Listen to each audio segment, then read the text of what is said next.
Maintenance, खर्चा व नानो नफका। कौन से अखराजात मेंटेनेंस की मद में क्लेम किए जा सकते हैं? कानूनी तौर पर कौन कौन खर्चा देने और खर्चा व नानो नफका वसूल करने का हकदार है? अगर बाप मेंटेनेंस ना दे रहा हो तो किन ग्राउंड्स पर और किस कोर्ट में मुकदमा दायर किया जा सकता है? पाकिस्तान पिनल कोड मेंटेनेंस के ऊपर क्या कहता है? बाप की जिम्मेदारी है कि वो खर्चा व नानो नफका जब तक बच्चा बालग नहीं हो जाता वो अदा करने का पाबंद है। क्या माँ बाप जब बूढ़े हो जाएं तो उस औलाद का फर्ज है कि वो माँ बाप का खर्चा अदा करे? क्या इस बारे में कानूनी कोई राय है या नहीं? पागल या मजूर बच्चा मेंटेनेंस की डेफिनेशन में फॉल करता है या नहीं? लिजिटिमेट और इललिजिटिमेट बच्चों में क्या फर्क है? क्या इललिजिटिमेट बच्चा अपना खर्चा व नानो नफका अपने बाप से वसूल करने का हकदार है या नहीं? निकाह नामे के कॉलम नंबर 17 ता 19 में खर्चे के मुतल्लिक अगर कोई शर्त लिखवा दी जाए तो ऐसी शर्त की कानूनी हैसियत क्या है?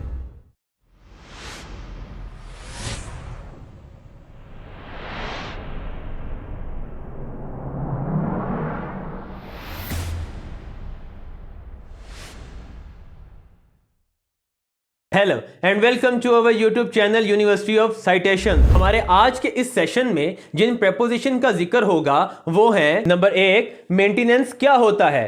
कोर्ट खर्चा व नानो नफके का तयन कैसे करती है? नंबर 2, नाबालगान को अदालतों के जरिए कम अज कम कितना खर्चा मिल सकता है? और क्या नाबालगा को शादी ना होने तक खर्चा व नानो नफका अदा करने के अहकामात जारी हो सकते हैं या नहीं? नंबर 3, पागल, लिजिटिमेट या इललिजिटिमेट बच्चा क्या अपना खर्चा व नानो नफका वसूल कर सकता है या नहीं? नंबर 4, नाबालगान बालग हो गए हैं, क्या उसके बावजूद भी बाप खर्चा व नानो नफका देने का पाबंद है या नहीं? नंबर 5, मेंटेनेंस का दावा फैमिली कोर्ट में दायर करने के लिए ज्यादा से ज्यादा कितनी ताखीर की जा सकती है? लिमिटेशन एक्ट 1908 इसके बारे में क्या कहता है? नंबर 6, नाबालगान डिसोबीडियंट यानी नाफरमान है, क्या इसके बावजूद भी बाप खर्चा व नानो नफका देने का पाबंद है या नहीं? नंबर 7, बीवी अपना खर्चा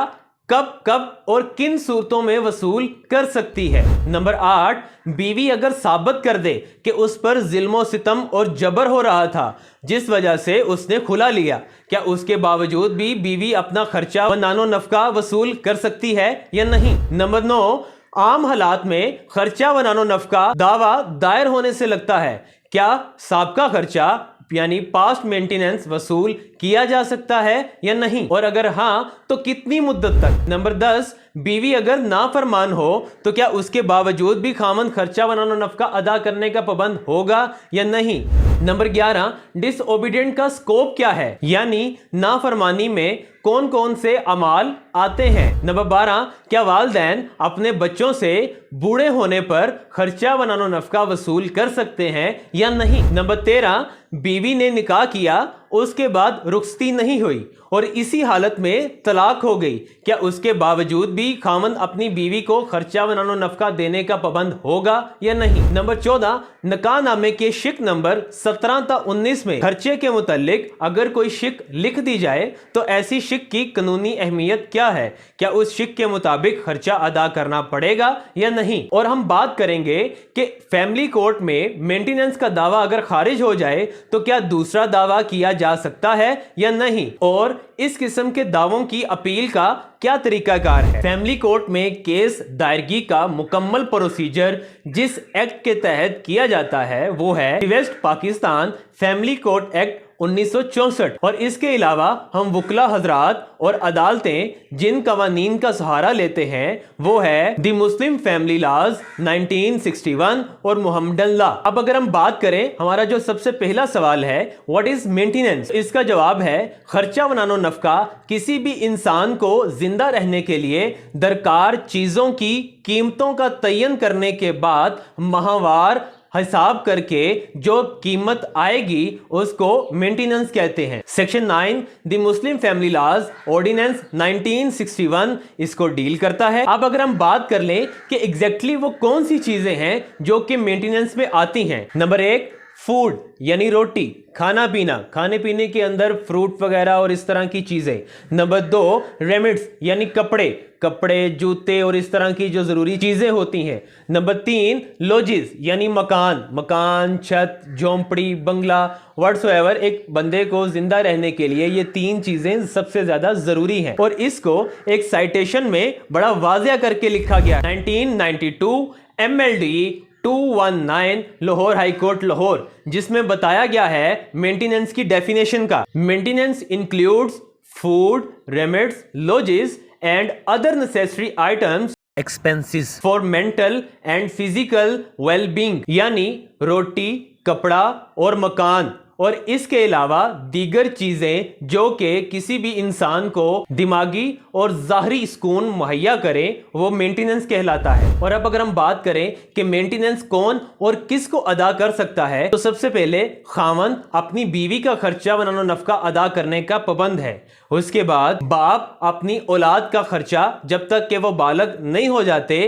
का कम से कम खर्चा अदा करने का पाबंद है। बाद अज़ां जब माँ बाप बूढ़े हो जाते हैं तो बच्चों का फर्ज है कि वो अपने माँ बाप का खर्चा उठाएं और कुछ सिनेरियोज में ग्रैंड पेरेंट्स का खर्चा भी अदा करने के अहकामात जारी हुए हैं। और अब अगर हम बात कर लें कि पाकिस्तान पिनल कोड 1860 में सेक्शन 328 और 328A में बच्चों के फिजिकल और साइकोलॉजिकल तशद्दुद के बारे में बताया गया है, तो इसी तरह मेंटेनेंस ना अदा करना भी बच्चों को साइकोलॉजिकल तशद्दुद की तरफ ही धकेलता है। तो ये कहीं ना कहीं पाकिस्तान पिनल कोड के इस सेक्शन से मुंसलिक है, लेकिन मेंटेनेंस की वसूली के लिए ज्यादातर फैमिली कोड से ही रजू किया जाता है। हमारी आज की अगली प्रेपोजिशन है कि मेंटेनेंस कम से कम कितना और कितनी मुद्दत के लिए लगाया जा सकता है। क्या नाबालिगा की सूरत में शादी ना होने तक खर्चा वनानो नफका लग सकता है या नहीं? जैसा कि हमने ऊपर डिस्कस किया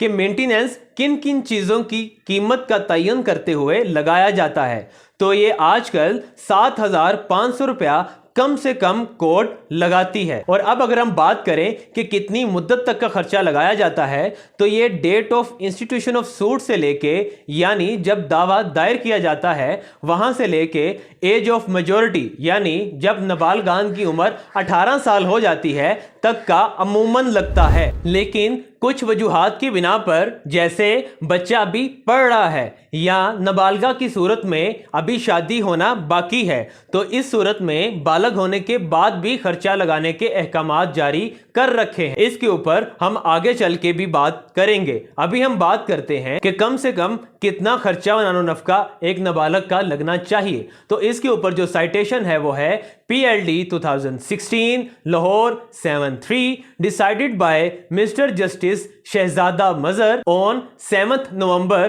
2014, writ petition number 21213 Lahore high court Lahore. Maintenance के ऊपर ये रिट एक वालिद ने अपील के फैसले के खिलाफ कर रखी थी, जिसमें जज साहब ने अपने रिमार्क्स देते हुए फरमाया कि पहली बात तो ये कि ये रिट मेंटेनेबल ही नहीं है, क्योंकि ये इंटरिम ऑर्डर के खिलाफ है। लिहाजा जब फाइनल ऑर्डर आएगा तब इसका फैसला किया जा सकेगा। और 10,000 रुपए जो कि एक माइनर यानी नाबालग का खर्चा लगा है, वो आज के इस महंगाई के दौर में बिल्कुल सही लगा है। लिहाजा इस रिट पिटीशन को डिसमिस किया जाता है, जबकि इसमें नाबालिगा की उम्र सिर्फ 1.5 साल थी। तो व्यूअर्स, जैसा कि आपने देखा कि कम से कम जज साहब ने 10,000 रुपए एक 1.5 साल की बच्ची का खर्चा लगाया है। और अब हम देखते हैं कि कैसे जज साहब ने एक नाबालिगा की शादी ना होने तक की उम्र का तयन करते हुए उसका खर्चा वनानो नफका लगाने का हुक्म सादर फरमाया है। और इसके ऊपर जो साइटेशन है वो है 2018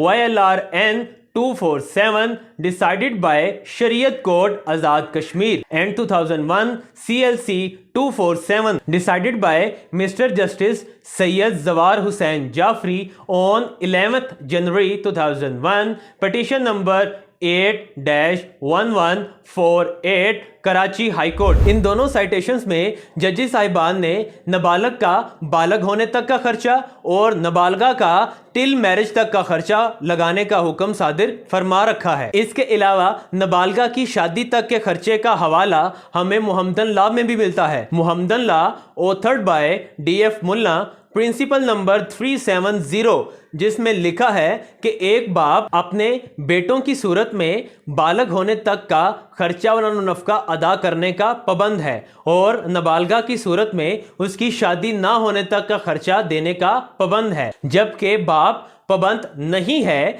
खर्चा व नफका अदा करने का एक बालक का, जब तक कि वो इनसेन यानी पागल या मजदूर या किसी ऐसी हालत में ना हो कि वो अपना रोजगार कमा सके। तो व्यूअर्स, हमने आज देखा कि कम से कम जजी साहिबान ने खर्चा 7,500 से लेके 10,000 रुपए तक का लगा रखा है और हमने देखा कि किन किन सूरतों में कौन कौन खर्चा अदा करने का पाबंद है। हमारे आज के इस सेशन के इस पार्ट में बस इतना ही। अगले पार्ट में हम देखेंगे कि पागल बच्चा, लेजिटिमेट और बीवी के खर्चे किन किन सूरतों में हासिल किए जा सकते हैं और देखेंगे कि उनके ऊपर कौन सी साइटेशंस हैं। तब तक के लिए अल्लाह हाफिज।